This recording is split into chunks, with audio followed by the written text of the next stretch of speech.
Тайғы әзі мен болчам, честіктерге чоқынчам, соғды паламны чөпчам, қысқы келзі зұпчам. Читончыларды паза аның сонда түрен ұлыс абыдыңар пөкі білісті жақсы таныпча. Аны школы программазы хостыры пастағы кластан үгірінчелер. Иди миске табырық сипчеткін сөстерні, чонға жақсы таныс немеске білісче Анатолий Кележеков пасалған. Ол чүртістің четкек парыпсқан. Бұл кебілістер олғанырға, манды аңын жақтырдыңар екі тілдің пазлық.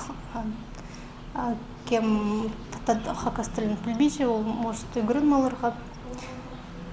Манды оға слик хостер, аны Александр Иванович Катажеков хостам. Танық керек Анатолий Кележековтың литературада биографиясы да чоғыл. Аның түрен үскенчері ойбыт үстіндегі қырғы салып олча. Сағым ол чоғылық. Олғанырға чарлылған чылық күнді тіп кебілістер чындызын автор 1904 жылдық сығарыпсқан. Аның арда чаячылар тұрызның 9 жылары аны начылып, паза сілігіліп, екінші тыныс кер салдылар. Орыс тіліне кебілістеріне Россияның писателері пригізінің арлысшызы Наталья Ахпашева тілбістен. Біздің телефон 22 34 35.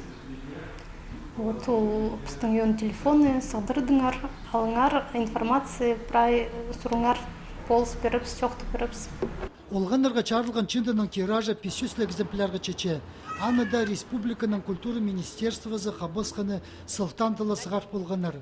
Че ұнды тұлпарған чаячыны чон хайына қатып айландырғаны. Ол иделген тоқыстың ең салымны жардығы болча.